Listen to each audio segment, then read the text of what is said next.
Hello, and welcome back to Archetype Builds. Today we are ranking all of the rogue subclasses according to how well they fit the 7 roles of the party. That being the Frontline, the Beatdown, the Investigator, the Infiltrator, the Negotiator, Utility, and Support. We have been ranking all of the classes and all of the subclasses according to these 7 rankings, and we're coming up close to the end of the series. When we do that, we're going to be looking at across the board which are the best subclasses in 5e for different roles, just in time for the new 5e to roll out.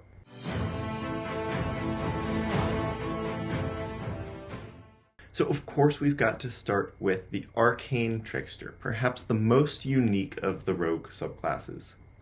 The Arcane Trickster gets access to 1/3 spellcasting, the same as the Eldritch Knight. So for every 3 levels in Arcane Trickster, you get 1 level of spellcasting. Just this basic amount of spellcasting, nowhere close to the larger level spells, is still an enormous boon to your utility, as you're able to swap around different 1st or 2nd level spells as you need them to handle different situations. It's going to be rare that these spells are your best option in combat, that they're going to help with Frontline or Negotiation, although they could help with a lot of skill checks if you get something like Enhanced Ability. However, this is already an enormous boon in utility. The Arcane Trickster also has a specialty in Mage Hand, and so you're going to get Mage Hand Legerdemain. Mage Hand Legerdemain is going to give you an invisible Mage Hand, so it cannot be seen. It's basically like tiny telekinesis, and you can essentially use this hand to either do lockpicking or to steal from people. So you are a rogue that has a much bigger range on your fingers than other people do. Essentially, you're allowed to project your sleight of hand abilities into a distance of 30 feet or 60 feet. At level 9, you're going to get Magical Ambush, which says if you are hidden from a creature, when you cast a spell on it, they have disadvantage on saving throws against that spell. Just for the turn that you are hidden, but this is going to give you the ability, disadvantage on saving throws is actually a pretty rare ability.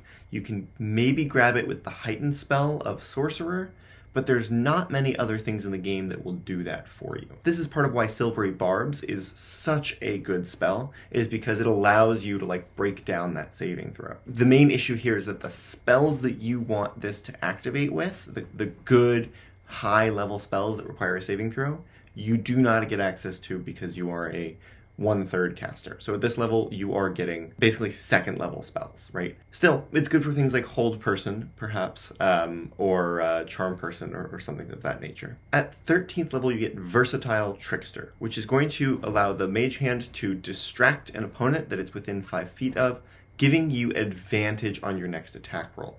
Advantage, of course, doesn't just mean that you're increasing your accuracy with that attack, but it also activates Sneak Attack, even if none of the other conditions are met. So you can now use your Mage Hand to trigger Sneak Attack, which is phenomenal. Now that is your 13th level feature, so that's kind of like the best you're getting, and a lot of rogue subclasses are going to get an activation for their Sneak Attack at previous levels. And then finally, I think Spell Thief is an appropriate capstone. You get the ability to grab a spell that another target casts. Essentially, not only do you counterspell that spell, but you add it to your spells known for the day or for 8 hours. Now, again, it's got to be for a level that you have spell slots, and at 17th level, divide by 3, you are essentially working with, at this particular level, you're working with 3rd level slots. At 18th level, you'll get to go up to, no, that's still going to be 3rd level slots. So you can counterspell a counterspell and learn counterspell to counterspell, but that's you maxed out. You are at your absolute pinnacle with this character, doing that with 3rd level spells. So it is, I think if this was a full half caster, you'd be in decent shape. I think you'd have some great options here with a half caster, but 1/3 caster is just rough. It is very difficult to make that work, and I don't think that the subclass features really shine through. So in terms of how you're going to do in combat, I don't think it's great, but there's real utility here to this rogue. the classic assassin rogue. Now, this is a subclass that is defined by this feature you get at 3rd level, Assassinate. This feature says when you take an attack on a creature that has not yet taken a turn in combat, you have advantage on the attack roll, which of course activates sneak attack. And in addition, if you hit them, which you are likely to do because you have advantage, it is automatically a critical hit if they are surprised. Now, the surprised condition is something that DMs often do not run in a consistent manner. But what this is supposed to allow you to do is get an enormous burst turn. Now remember, rogues only get the 1 attack, right? So you've only got the 1 attack to add advantage to get that critical hit on. So right here at 3rd level, you are getting 1 big burst of damage at the start of combat, which is great because the start of combat is the point of combat that you can guarantee will happen, right? It is possible that you can shut down a combat encounter before it even begins with a really good turn 1, and this is the subclass you want if you want to do that. So great damage.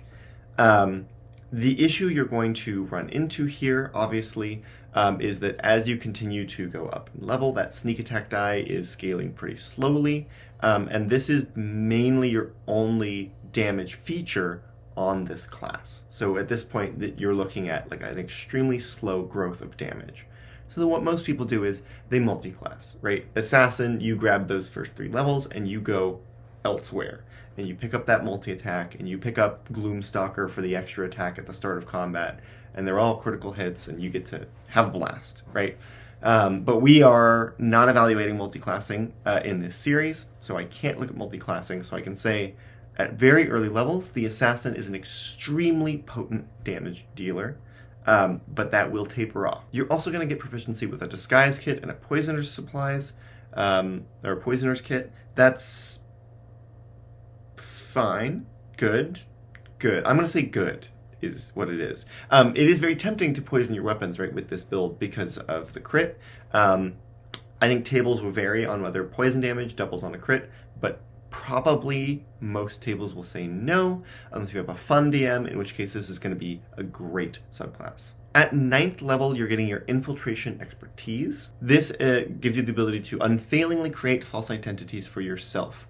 So you've got to spend 7 days and 25 gold pieces to establish a history, profession, and affiliations for the identity. And it's got to be kind of a unique identity, but basically you can adopt that identity as a new disguise, and other creatures will believe you are that person until they have an obvious reason not to. So this is like a relic of the old player's handbook, right? This is like an original subclass where they were much more into like softer forms of power progression.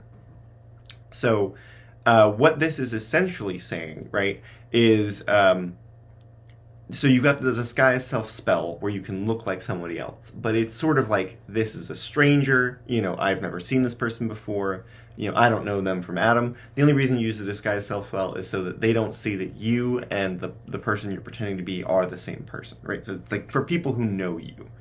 This Infiltration expertise kind of gives you the ability to like be a person. It says you can establish like a profession and affiliations, letters of introduction, official looking certifications. This is essentially saying like you are that other person. You've created them and infused them into whatever organization you want, which is much more potent than the Disguise Self spell. But I would say, as a rule, and hey, if I'm wrong, I'm wrong. As a rule, most modules and campaigns do not give you 1 week of downtime to put this into motion. You must spend 7 days to establish the history and profession. That right there is a deal breaker on most situations. That I guarantee someone in your group is going to say like, fuck this, I guarantee someone in your group is going to say, screw this, we're just going to roll some stealth checks, right? Let's just take out some guards and go have a look-see. Nobody wants to sit around waiting for 7 days for the assassin to get their identity together. So the issue with this, even though it's kind of an interesting feature, is that you can never use it. So what this says is Infiltration expertise, starting at 9th level, skip this feature. which is unfortunate because the assassin's, a cool subclass that a lot of people take, but very few people take it to this level because it's not that great. And don't forget, you've had to wait 6 levels to get this from your last subclass features, right? Rogue has been getting stuff, but it's a lot of like defensive stuff and sneak attack dice. So yeah, this is not a good payoff. And then at 13th level, you get Imposter, which says you can unerringly mimic another person's speech, writing, and behavior. Your ruse is indiscernible to the casual observer, and if a creature suspects something amiss, you have advantage on any charisma deception check you made to avoid detection. Now, you have to spend at least 3 hours studying that person's behavior, examining handwriting and observing mannerisms. That's kind of tough. Not gonna lie to you. Most D&D encounters, they're not gonna place like a bad guy within easy, eye shot and earshot for 3 hours of in-game time. So the way this would usually work is you hide out somewhere and you have little binoculars and you observe them. And your DM is going to be like, how do I make this interesting? Well, let's roll stealth to make sure that you aren't noticed, and then you're up to a dice roll. And don't forget that your fake identity can't be an existing person's identity. So this doesn't pair in any way with infiltration expertise. This is now imposter.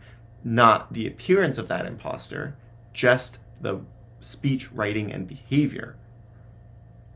I guess you have the disguise kit. So I mean, at this point, like an illusion wizard is able to just like create an entirely new building. You know what I mean? Like, this is your feature, and like, if you've taken the actor feat, you've kind of got this down already. God, this is so bad. It's so bad. I mean, the one thing I'll say is, like, these things are aimed at infiltration. Obviously, it's infiltration expertise, and imposter. And it's also aimed a little bit at negotiation, right? Because you can be a person who might have access to, whatever you're trying to get to. So if you stroll in to City Hall and ask for the records on the local bank, they might say no. But if the mayor strolls in, well, maybe you get what you want, right? So it's kind of like a negotiation tactic. It doesn't look like it, but it kind of is. It's just disappointing that this is like the whole subclass, you know what I mean? And like that 3rd level feature where you get automatic crits if you hit a surprised person, again, it's only been scaling by sneak attack dice and maybe poison, maybe. So you sort of already mostly capped out on damage by this point, and are, I guess, like leaning into the infiltration and negotiation, but only in the most time-consuming and annoying way possible. Now, 17th level is an appropriately awesome capstone feature, where you're going to get Death Strike, and now you just double the damage against surprised creatures, which is separate from the crit, right? The crit is adding an extra weapons dice. I think that's like the official way to do a critical hit. So do you double sneak attack dice? I think that's not technically in the rules. Most people would be like wishy-washy on it.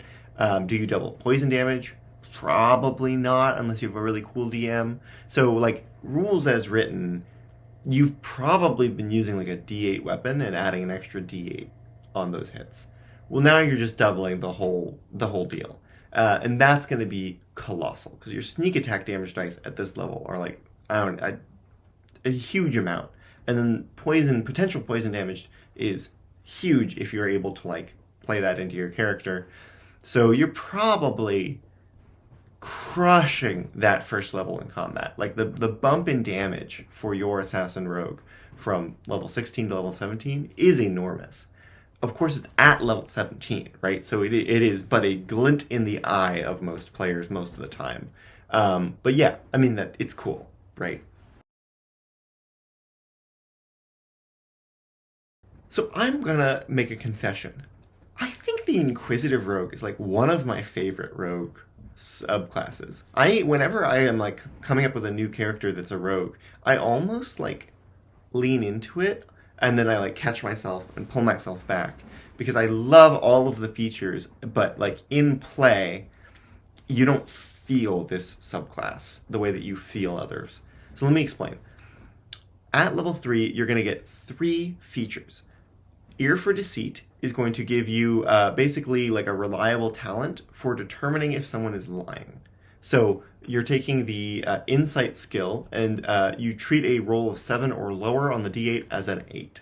So it wouldn't be very difficult to take expertise in insight and have a point or 2 in wisdom, and now all of a sudden you're talking about like the lowest that you can roll on an insight check is a 14 to see if someone's lying, right? Completely reasonable at this level to get those numbers. So in a lot of cases, that's going to be a success. A lot of cases. And remember, it's not about your average, it's about your floor, right? That's the minimum that you can roll. That's good if you have a campaign where you have to figure out if people are lying a lot, right?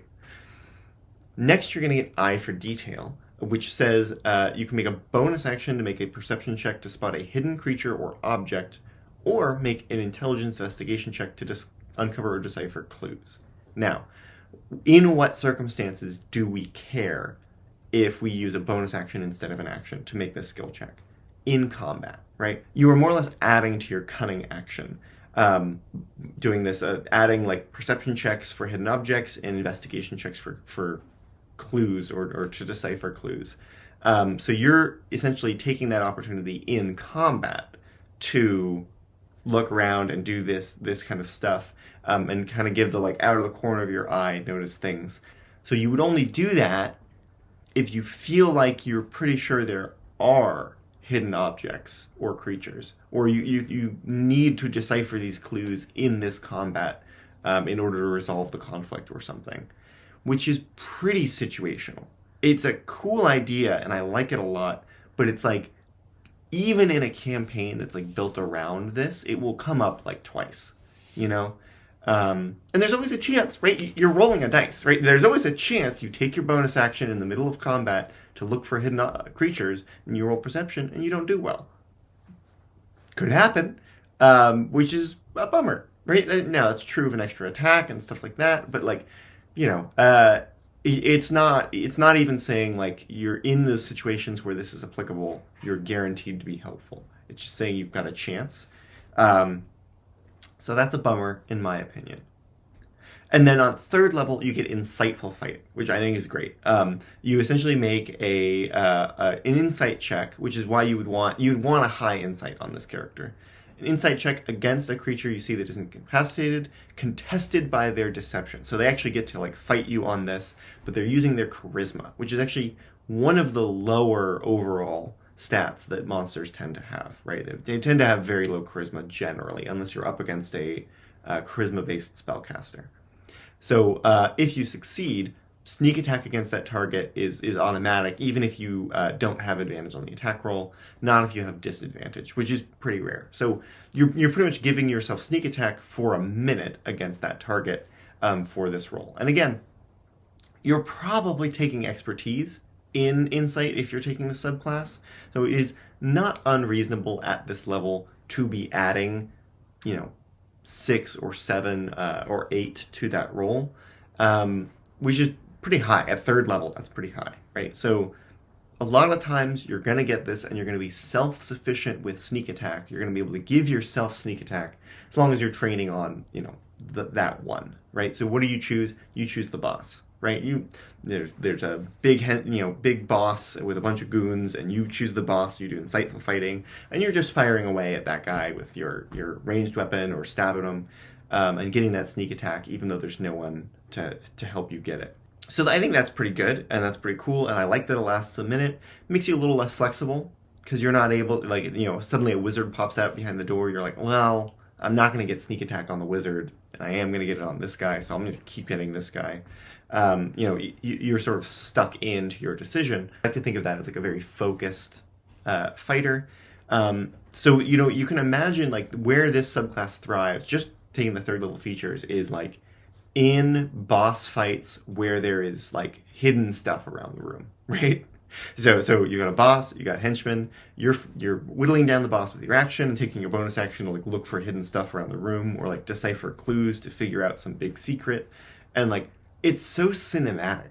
It just sings. You can picture exactly what kind of like the feeling of main characterness you would get for being in exactly that situation at exactly the right time and being able to use all these features. But it just won't happen. It just won't happen. Most of the campaign will not be that, and then you don't care that you're using a bonus action. You're not paying attention for someone lying. You don't have one specific monster you've got to choose for insightful fighting, and it just falls apart in most cases, most of the time, which is such a shame because it really sings in those moments. And then we don't really have a great progression here. At 9th level, and remember you're waiting 6 levels for this, you're getting Steady Eye, which says you have advantage on perception or investigation checks if you move no more than half your speed on the same turn. Which, like, again, when do we care about our speed? It's in combat, right? Now, you can just say, well, if we're out of combat, then I always get Steady Eye, right? I'm always not moving, that much on my turn. And that's great. You're getting advantage on your perception and your investigation check, but out of combat, someone was going to give you the help action, right? Like, that's how this always goes. Like, the 4 of you are standing in a room, there's no bad guys, there's no traps, and you go, I'm going to check out these papers, and someone's like, I'll help, right? So you already had advantage out of combat. So in combat, again, how often are you making perception or investigation checks in combat? Because so this pairs great with Eye for Detail, which was the worst of those 3 features, right? So now you are like the go-to person for finding hidden objects in the middle of a combat. When are you finding hidden objects in the middle of a combat? At 13th level, we're going to get Unerring Eye, which is gosh darn close to Steady Eye that we had before. Your senses are almost impossible to foil. As an action, you sense the presence of illusions, shape changers in their original form, and other magic designed to deceive the senses, provided you aren't blinded or deafened. You sense that there is an effect attempting to trick you, but you gain no insight into what is hidden or into its true nature. And you get a certain number of uses on this, too. You get a number of times equal to your wisdom modifier. So this rogue that really wanted to go dexterity also has to pile some points into wisdom for all of these insight checks, and now for this to work. So is seeing through illusions good? Well, situationally, right? You have to be in a campaign where illusions are being used against you. And don't forget that this is not passive. This is active. You take an action to do this, and you expend a limited resource. So you have to be pretty sure already that there is an illusion going on. Or it needs to be a critical enough point where you're like, I need to make sure that I am not being tricked. And then the only thing you get is that there is an illusion, right? You just know that there is something. Not what it is or what they're hiding. Like, you don't get any, like, secret information. You just get to, like, gut check a certain number of times as an action, which is awful. Awful. If this said, like, I don't know, as a part of any other, bonus action or something like that, right? You use your dodge as a cunning action, and then as part of the dodge, you can Unerring Eye or something, and then use it a certain number of times. I think maybe, because there's no trade-off. You're not giving anything up to do this little gut check and see, like, do I know that it's an illusion or not? And the other thing this is frustrating is, like, if you're a DM, sometimes DMs kind of need to use illusions and trickery to steer their players, right? You are trying as a DM to put the players in a bad situation, and players obviously don't want to be in a bad situation, right? So there is a little bit of, like, opposition there, only in the sense that the DM knows that putting them in a bad situation is more fun than not being in it, right? Getting out of a bad situation is what's fun, not, avoiding ever being in a bad situation. So the DM is trying to push players against their will to sort of be in danger or, end up in the bad guys, clutches or something like that, so that they can have this big fight and do the whole campaign. And this really robs the DM of the ability to do that with illusion magic, which is like a classic trick that DMs are going to pull. It's quite a shame that is the case. And so I don't like this feature. I don't think it's good for the player. I don't think it's good for the DM. It's a bad feature. 17th level, Eye for Weakness. This is cool. So you learn to exploit a creature's weaknesses by carefully studying its tactics and movement. While your inciting fighting feature is applying, your sneak attack damage increases by 3d6. So this is sick. We've already got insightful fighting. It's already a part of our rotation. It's unlimited number of uses. As long as our insight is high, we are consistently getting to do this. We're consistently getting insightful fighting on a creature, and now our sneak attack damage is increased, and we're giving ourselves that sneak attack with insightful fighting. So what this feature essentially says is just every attack you deal is plus 3d6, right? With the caveat, like in parentheses, like asterisks, that you were already doing the things that you were doing. As long as you don't change your playstyle, you're getting plus 3d6 on every hit, which is really good, right? Like that, at this level, it is not even a 50% increase in damage, but like it's a pretty substantial increase in damage. So that's great. It's 17th level, and we haven't exactly been like the beatdown of this group. But hey, single target damage is actually not terrible. All right, so let's talk about the Mastermind. So you're going to get at 3rd level Master of Intrigue, which is going to give you the proficiency with the Disguise kit, the Forgery kit, and a gaming set of your choice. Did you need the gaming set? I don't think so, but whatever. And you can unerringly mimic the speech patterns and accent of a creature that you can hear speak for at least 1 minute, enabling you to pass yourself off as a native speaker of a particular land. Fascinating. You can sort of see how this like steps on the toes of the assassin, right?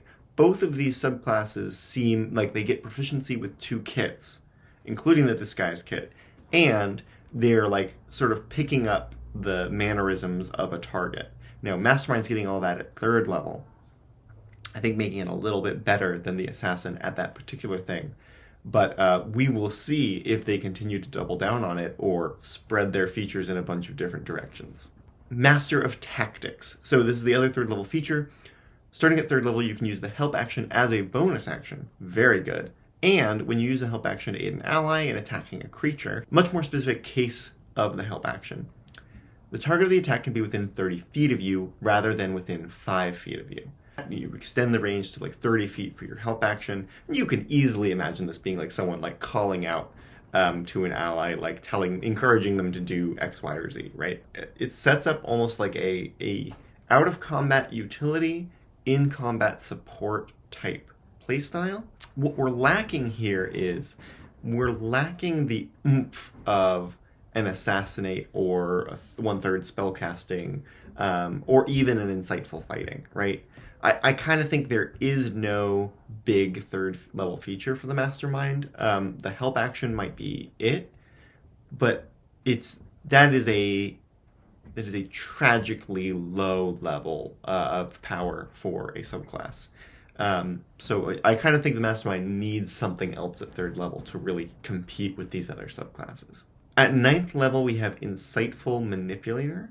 This says that if you spend at least 1 minute observing or interacting with another creature outside of combat, which is kind of an interesting note, you can learn certain information about its capabilities compared to your own.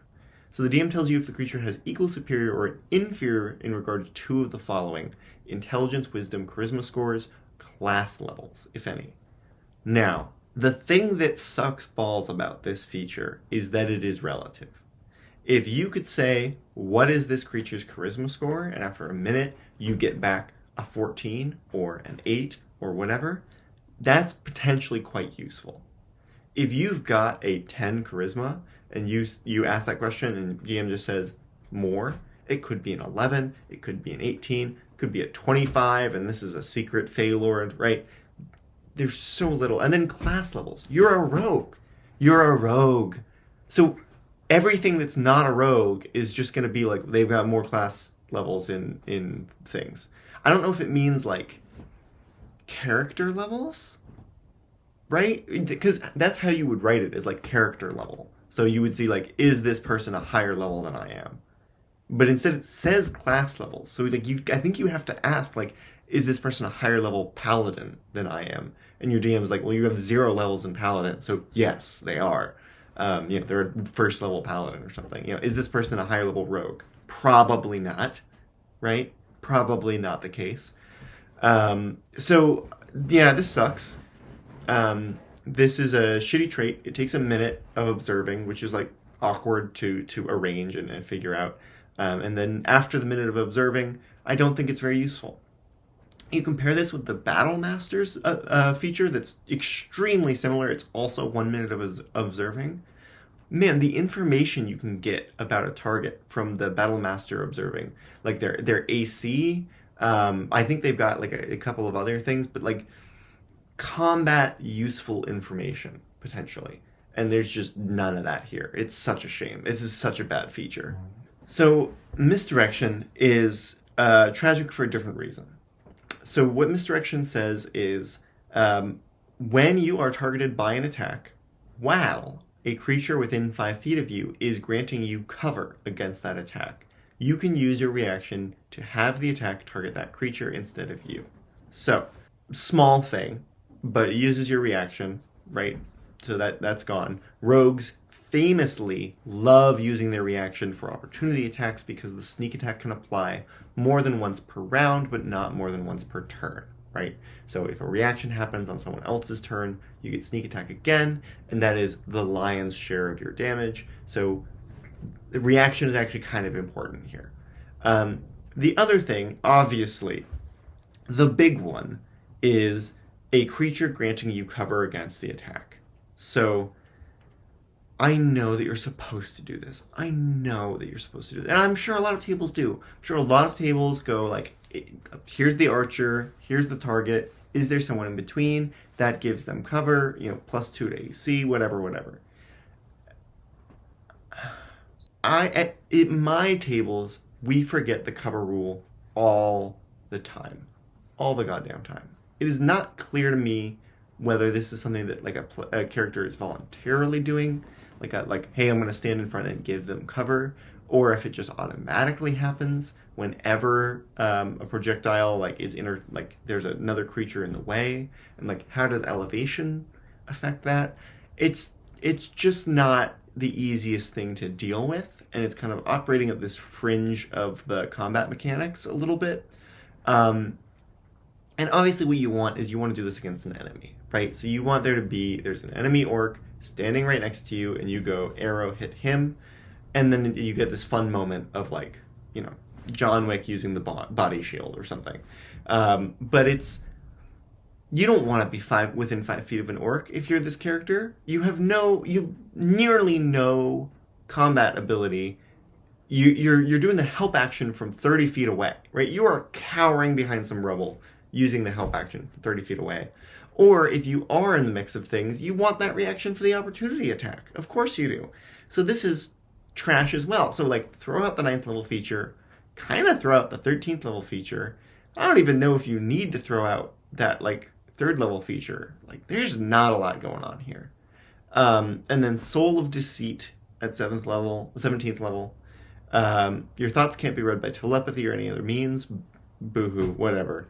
You present false thoughts by succeeding on a charisma deception check, contested by the mind reader's insight check. Jesus. Any magic that would determine if you were telling the truth indicates you are being truthful if you choose. You can't be compelled to tell the truth by magic. Great. Zone of Truth doesn't work on that. Get out of here with this. God, this is such a bad subclass. I wish it was better. I so wish it was better. But it's just garbage. I remember when I was putting together my coach build, bing, I really wanted to throw on 3 levels of Mastermind so that you can get the help action from 30 feet away, right? Because it's such a fun, unique little thing. And it's just like, just take the new, there's the new Furbog that does the special help actions, right? It's like, just take that. That seems better. Yeah. Garbage. It's really frustrating. All right, the Phantom Rogue is our ghostly, connected to the dead rogue, which is great. We love it for the edgelords. So what you're going to get at third level is Whispers from the Dead. And Whispers from the Dead says when you finish a short or long rest, short rest comes up pretty often, you can choose one skill or tool proficiency that you lack and gain it as a ghost shares their knowledge with you. You lose this proficiency when you use this feature to choose a different proficiency. So you've got this like kind of like rotating proficiency that you can kind of select, making you more flexible to the task at hand, which I like a lot because the big deal with skill proficiencies. Now rogues have a lot of skill proficiencies. Like you do your background, you do your class, everything, your race. You probably aren't gonna walk away with 7 skill proficiencies, which is pretty good. But the big issue with skill proficiencies is obviously that like there are some that come up all the time, like perception, or stealth, right, is pretty consistent. And then there are some that's like, when am I ever going to use animal handling or survival or, you know, maybe even something like Arcana or Investigation. It's like, when do I know to use this or not? Do I take this on my character? Is it worth the slot? And a lot of times the answer is no. And then it does come up and you're like, darn, right? With a little bit of prep, right? A little bit of, and you can flavor this too as like, let me meditate and like commune with the spirits of the dead. Let's take an hour, guys. And then you can get the skill proficiency that's needed and do better in that check, which is great. Tool proficiencies, right? Tools are another one of those things where it's like you rarely ever need the tools until that one situation where like it would be really good, and then hey, this would be great. Be good with an artificer too, because the artificer I think can create tool kits, and then maybe the Phantom Rogue can like use them with proficiency. It'd be kind of neat. So I think this is a good utility to have, and I like it. Then you're also going to get Wails from the Grave, which is your damage feature. So immediately after you deal your sneak attack damage to a creature, now note there's nothing here that is going to give you that sneak attack above and beyond the existing rules, right? So you need advantage on that attack from some other means, but when you get it and you deal your sneak attack damage, you can also target a second creature within 30 feet of the first creature and get half your sneak attack dice rounded up. And they're going to take that as necrotic damage. Approximately a 50% increase in your sneak attack damage, which is great. Obviously, at this level, you're talking about like an extra d6 or 2d6. But, as you get higher up in levels, that's pretty nice, and you're probably getting it consistently. My issue here is you use this feature a number of times equal to your proficiency bonus. And you only get it back on a long rest. So you're really only getting this extra couple of d6s like 2 or 3 times. So round that all up, that's like, over the course of your adventuring day, that's like attacking twice more, which is a bummer. There's ways around that, but not here in the early levels. So I don't think this is necessarily like a great damage feature. I think if you got that every time you used your sneak attack, then yes, it would be a fantastic damage feature. But this limitation is a bummer. I think even in a single round of combat, right at third level, your proficiency is at 2. So I think even in like a single combat, you're getting 3 rounds. So even if you do get your sneak attack off each time, you can't use Wails of the Grave, even every turn of a combat, if there's one combat in the day. Bummer. At 9th level is kind of the main feature for the class, and it's fascinating that they like chose to put this at 9th level instead of at 3rd level. But you're going to get Tokens of the Departed. Essentially, when a life ends in your presence, so like when you're near someone who dies, within 30 feet if you to be exact, you can grab a piece of their soul, and a little trinket appears in your hand. You have a maximum number of soul trinkets equal to your proficiency bonus, and can't create another one when you've got the maximum, right? Now, up at 9th level, you're up to 4 on your proficiency bonus, so you're using Wails from the Grave 4 times a day, and now you've got up to 4 token trinkets, which I think you can pretty consistently get.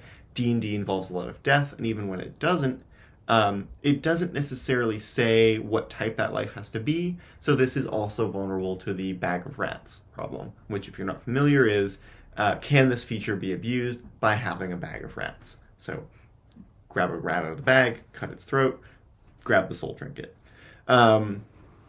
So the soul trinket has a variety of uses. While it's on your person, you have advantage on death saving throws and constitution saving throws.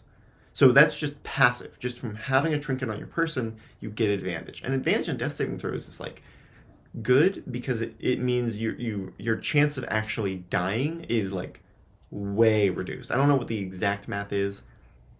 I'll put it up on the screen, I guess, but like it's better. It's a lot better. And constitution saving throws, that's great too.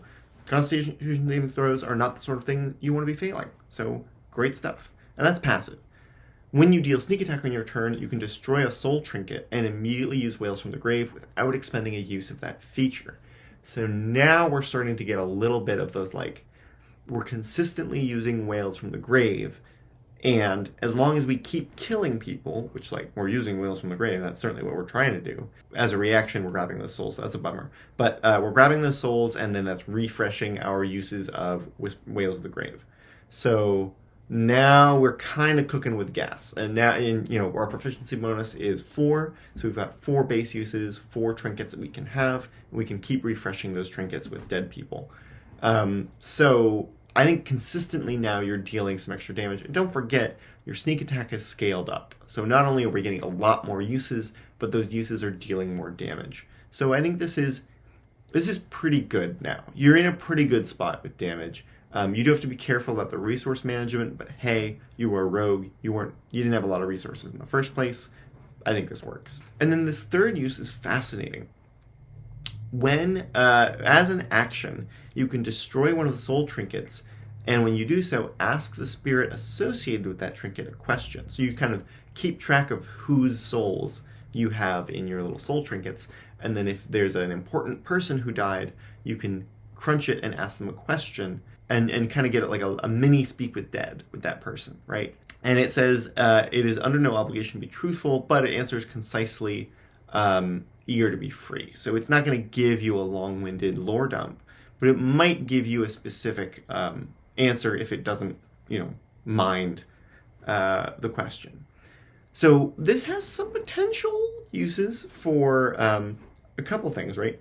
Investigation usually is the process of acquiring knowledge. I would say that Speak with Dead is very useful for investigation, and this being a kind of a mini version of it could be potentially helpful.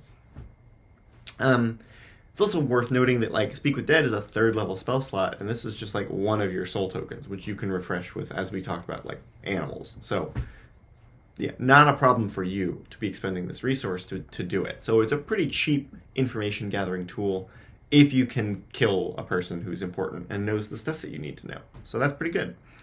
At 13th level, you're getting Ghost Walk.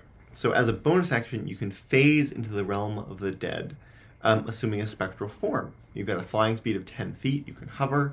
Attack rolls have a disadvantage against you. I don't know why you wouldn't just be, like, intangible, but okay. You can move through creatures and objects as if they were difficult terrain. And you stay in this form for 10 minutes or until you end it as a bonus action. Now, you can refresh this feature once per long rest, or consume a soul trinket to activate it. So, and again, I think soul trinkets are relatively easy to come by, and at this level, we're approaching the point where our proficiency will be a 5, so we'll get even more of them on a rotating basis. So, this is pretty great. You can still attack in this form. So it says attack rolls have disadvantage against you. Doesn't say anything about your attack rolls. So you are just much more difficult to hit, much more maneuverable, and you can attack however you want to. So it's like a kind of a avatar mode for you. So I recommend just doing this every combat, right? Just crunch that soul token, pop up every combat, and then, yeah, make sure you kill people, right? That's important. Get within 30 feet of people who are about to be dead and kill them. I think that'll be fantastic. So, yeah, I think this is very useful, and it obviously increases utility because you can move through walls, you can fly. You've got a lot of options here in Ghost Walk for a relatively cheap cost that I think is worth exploring. And then at 17th level, you have Death's Friend, which has 2 benefits. The first one I think is the most significant. When you use Wails from the Grave, you deal that necrotic damage to both the second and the first creature. So you did sneak attack, and you did +half to them, and now you're doing +half to them. So this went from 150% of your sneak attack damage to 200% of your sneak attack damage. And that's great. That's very good. Remember, at this level, we have a lot of sneak attack damage. So doubling it, as you know, we talked about the assassinate feature, right, at 17th level, doubles that against that single target. You sort of always had the plus 50%, but now you are getting 200%, and that's whenever you use Wails from the Grave. We just talked about how many uses you've got now. You're probably grinding through these soul tokens. It's a lot of damage. And so I think that that is actually quite potent. And then it says at the end of a long rest, a soul trinket appears in your hand if you didn't have any. Lame, one soul trinket at the end of each long rest. Go into the woods and start hunting, in my opinion. But okay. So yeah, I think that that's quite good. And you can see, you know, Ghostwalk has this great defensive benefit. Enemies, it's not a tanking feature, right? It's a survivability feature.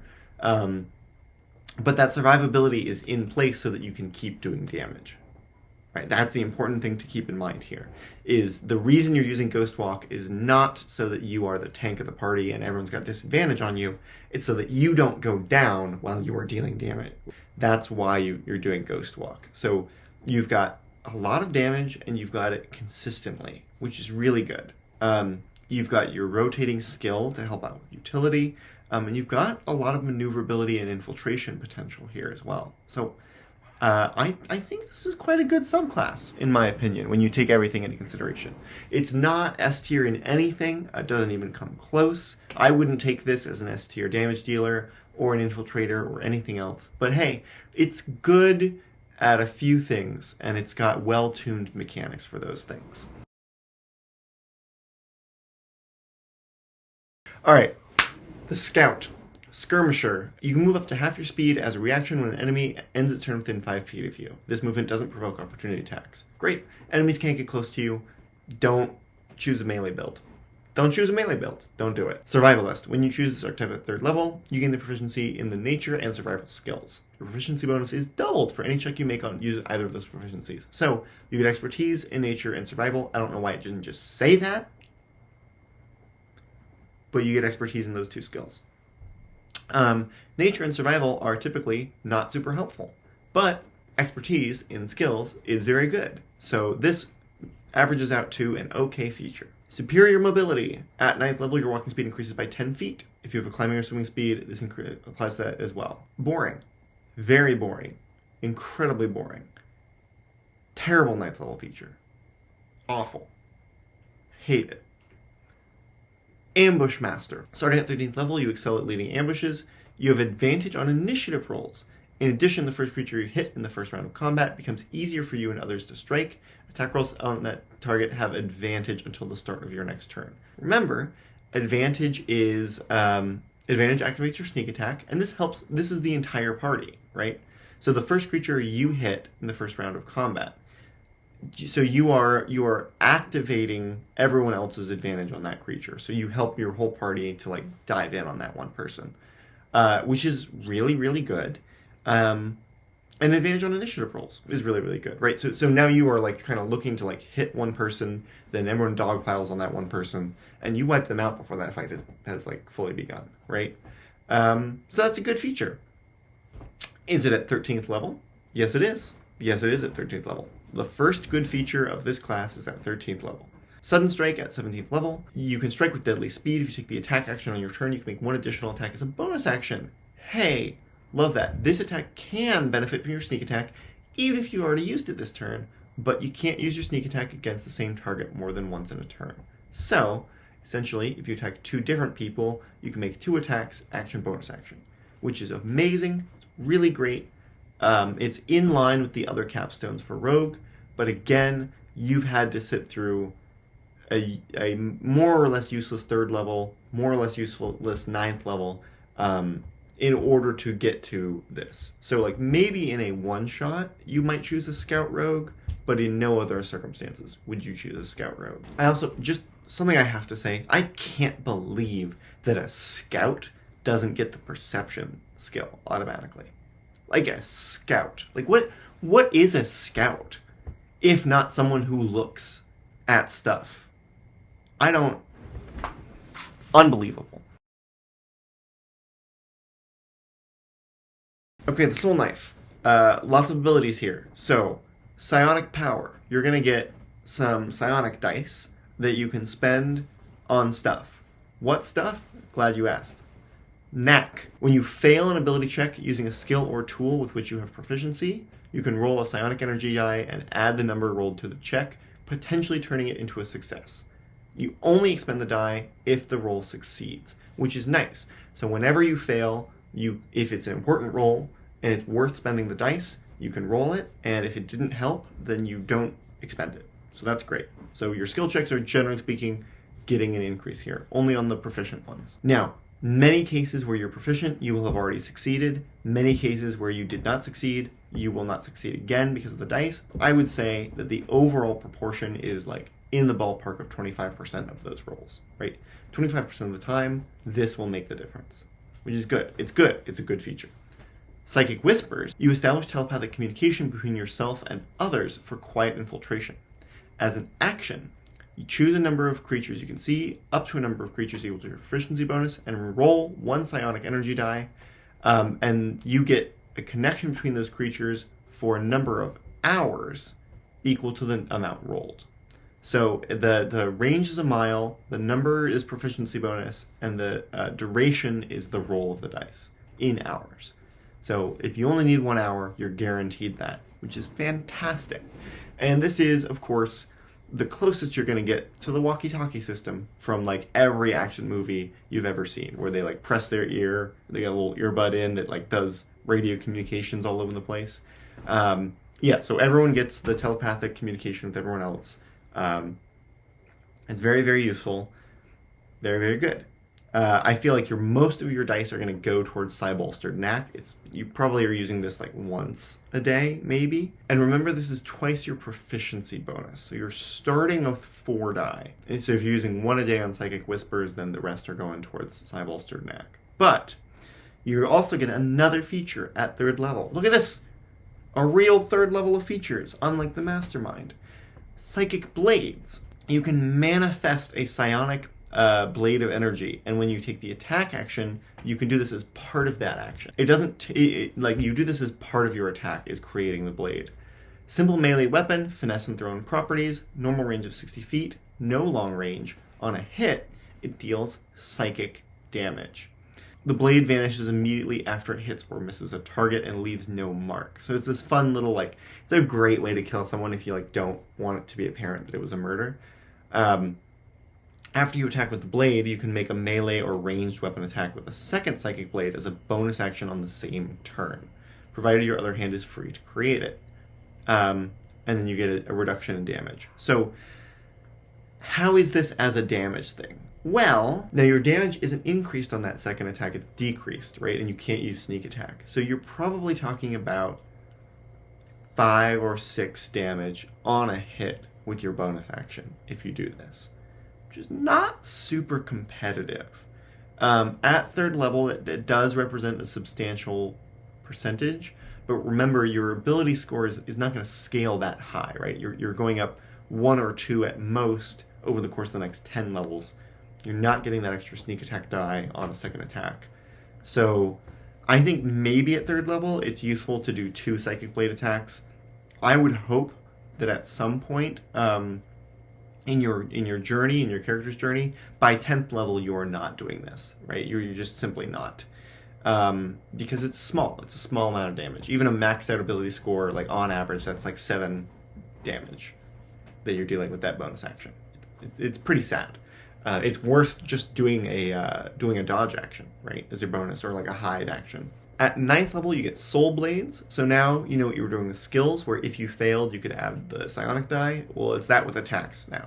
So if you miss the attack, you can add your psionic dice, and it'll come back and get them, which is good. And there's a substantial chance, especially because your die is higher now. I think it's a D8. A substantial chance that a +4 will turn a miss into a hit, right? bounded accuracy kind of says that that's sort of how it works. So pretty good. And then psychic teleportation, you can throw a psychic blade and then teleport to it. Do this a number of feet equal to 10 times the number rolled on the die. So on average, 40 feet, but you could potentially only teleport 10 feet or like 20 feet, which was your movement was 30, right? So, it's a good way for like, if you don't have a good long jump, I guess, of getting over like ravines or rivers or something, but not a guarantee. At 13th level, you get Psychic Veil. This is sort of a flavored invisibility spell. It's actually just the regular invisibility. So it ends if you deal damage or force a creature to make a saving throw or something like that. So Psychic Veil is visibility once per turn, which is obviously good infiltration and not much else. Then at 17th level, you're going to get Rend Mind.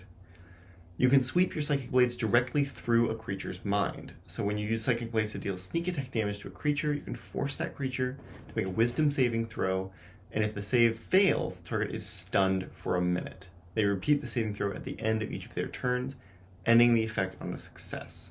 And you can only use this once per long rest or spend 3 psionic energy die to do it again. So their capstone is basically Stunning Strike. Right? That's just the same mechanic as Stunning Strike. But instead of 1 key point, it is 3 psionic energy die. And unlike monks, they don't have as many opportunities to use Stunning Strike. So it's actually not super good, but it's 17th level, so who cares? Alright, our Swashbuckler is one of my favorite rogue subclasses. We're going to get Fancy Footwork right at 3rd level, which says you learn how to land a strike and then slip away without reprisal if you make a melee attack against a creature. So it is if you make, not if you land, right? Not if you hit, it's if you just attempt. That creature can't make opportunity attacks against you for the rest of your turn, so you're safe to kind of walk away and go do something else or get out of range. Your Rakish Audacity at 3rd level is going to give you a bonus to your initiative rolls equal to your Charisma modifier, and that's really nice. Now, Charisma is tough to fit in, but it is good to have it. And you gain an additional way to use your Sneak Attack. You don't need advantage on the attack roll if your target is within 5 feet of you and no other creatures are within 5 feet of you. So if you are kind of monoing this enemy, you have your Sneak Attack, which is really, really good. Now, that means you are focused on melee. This is a melee rogue. You are using probably a rapier because it's got the finesse property, and you are up close in combat, making attacks and then backing away. Making attacks and then backing away. That is your play style with these 3rd level features. So how do we do? Well, we consistently get our Sneak Attack, which is great for damage.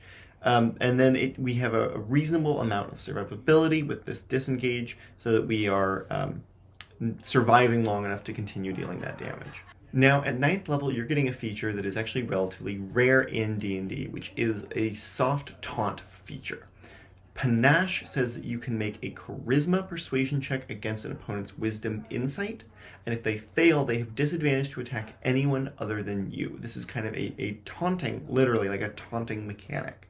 So this makes you a very good tank, except, hold on a minute. So even though you're not necessarily having a lot of health, or even necessarily having a very high armor class, Panache is going to allow you to be kind of the tank for your party by drawing an enemy's fire onto you. Then it's kind of up to you to stay alive long enough to see them down. Elegant Maneuver is a pretty sad 13th level feature. You use a bonus action to get advantage on your next Dexterity, Acrobatics, or Strength Athletics check you make during the same turn. So that must be made essentially with your action. And again, when do we care about bonus actions is during combat. So it has to be an Acrobatics or Athletics check on your turn. This is almost certainly exactly what you would use to escape a grapple, right? You would Elegant Maneuver, and then you would escape probably with Acrobatics. This is relatively situational and unfortunate that it requires a bonus action. It's like your whole turn dedicated to getting out of a grapple, but maybe that's important. Then your Master Duelist at 17th level is going to say, when you miss with an attack roll, you can roll it again with advantage. So you're rolling 1d20 and then you're rolling 2d20 to try and get past that armor class. And of course, with advantage gives you your sneak attack if you didn't already had it from your duelist. Once you do this, you can't use it again until you finish a short rest. So this is actually kind of a small capstone. Is not very significant compared to some of these other subclasses are doubling their damage, right? This is basically making sure that you don't miss once per short rest. Not that great. So overall, I think that the Swashbuckler Rogue has a lot of potential when it comes to frontlining, of being able to draw enemy focus, because it's got that panache ability that's so rare. It's kind of slippery. You can see the way that it gets out of grapples. It has automatic disengages, these sorts of things where it's trying not to get hit. But your damage isn't coming through very strongly, even though you are probably consistently getting your sneak attack. And you don't have a lot of other abilities, right? We don't have a lot of utility, skill check type stuff that we're doing out of combat. So over and above the rogue baseline, there are some very, very modest improvements, and that's it. Oh, the Thief. This is our last player's handbook. Well, it's our last subclass overall, but it's our last player's handbook as well, subclass. You're going to get fast hands with your Thief, which is going to give you the ability to add sleight of hand checks to your cunning action. You can also use Thieves' tools to disarm a trap, or take the use an object action as a part of your cunning action. So there's adding to the list of options available to you on that bonus action. You're also going to get second story work. When you choose this archetype at 3rd level, you can climb faster, it doesn't cost you extra movement, and when you jump, the distance you cover is increased equal to your dexterity modifier. Now, it does say modifier, not score. So, 3 extra feet on your long jump? Not good. The climbing thing is pretty situational, and honestly, the sleight of hand thing, again, when do we care whether something's a bonus action? It's not out of combat. You can use the action out of combat. It's in combat. So sleight of hand checks in combat is a bonus action. How often is this helpful? Rarely. Thieves' tools to disarm a trap or a lock in combat, how often is this useful? Rarely. So the only thing this is really doing is you can use the use an object action as a bonus action in combat. That's really the only thing the Thief is getting from these features in a consistent sense. And odds are at 3rd level you don't have magic items to use at this level. So this is kind of a sleeper feature that comes up more the later you get in the campaign, right? You get more and more magic items, you hand them to the Thief, and the Thief can use an object as a bonus action instead of an action, increasing that action economy. But yeah, it's not great. Not great. And then you're waiting until 9th level where you get Supreme Sneak. Supreme Sneak, you have advantage on stealth checks if you move no more than half your speed in the same turn. This kind of hurts because oftentimes if you're infiltrating, you want to cover a lot of ground to avoid being seen. But if you move at half the speed, you get advantage, which means you're much more consistently hitting that check. So there's some infiltration, especially combined with the climbing speed, there's some infiltration potential here. 13th level is where I think we get the first feature that is class defining. You've learned enough about the workings of magic, you can improvise the use of items even when they are not intended for you. You ignore all class, race, and level requirements on the use of magic items. This is potentially quite strong. Now, I as a DM give my players magic items that fit their characters already. But in a more traditional game of D&D, and sometimes with modules, they have these pre-written items that you're going to get. Having a Thief that can kind of transcend those barriers and use whatever items come up rather than what items are custom for them can be very helpful. And remember that a lot of those items will have charges that you can use with use an object, and they can do that as a bonus action in combat. So this is kind of coming together as almost and antecedent to the artificer, who's like got all these magic items and using all these magic items. That's kind of the thief's deal, is they're using their stolen objects for maximum benefit. And then, of course, Thief's Reflexes at 17th level. This is probably the most popular Thief feature. You can take 2 turns during the first round of any combat, and then your second turn happens at initiative -10. So start of combat, we've already talked about, is the best round of combat to get features for, because it's the one that's always going to be there in every combat. So having 2 turns is good. Having them at the start of combat is good, but it is a 17th level feature, so that's kind of like, it's tough to manage those expectations, right? Maybe in a one-shot or something. I do think at higher level campaigns, the Thief really shines because you're going to get some magic items, you're going to be able to use those magic items, you're going to have more turns to use those magic items. It's going to be very exciting. At campaigns in lower levels, this is not really a very strong subclass.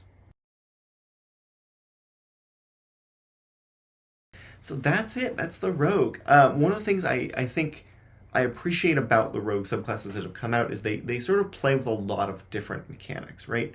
You're working with the surprise condition, you're working with the rules for cover, for invisibility, you're playing around with the action economy and magic items, you're kind of doing telepathy, you're doing skill checks. Your rogues really, depending on what your campaign has, you can find a rogue subclass that'll work into that campaign really well. And so I love the spread. I love kind of the versatility that rogues bring to the table, but it is sad to say they are really not the masters of any given skill, which is such a shame. There's no role in the party in which you just go like, oh, that's the rogue. Not even Infiltrator, because there are so many spells and abilities that allow you to do infiltration with other classes that they are like, more consistently able to infiltrate, but I don't think they excel in that any better than a spellcasting wizard, right? So it's kind of a shame. The rogues have got this great spread, but they're really not, they are not going to fill any niche particularly well. But that's the rogue. Stick around for next time when we look at the sorcerer.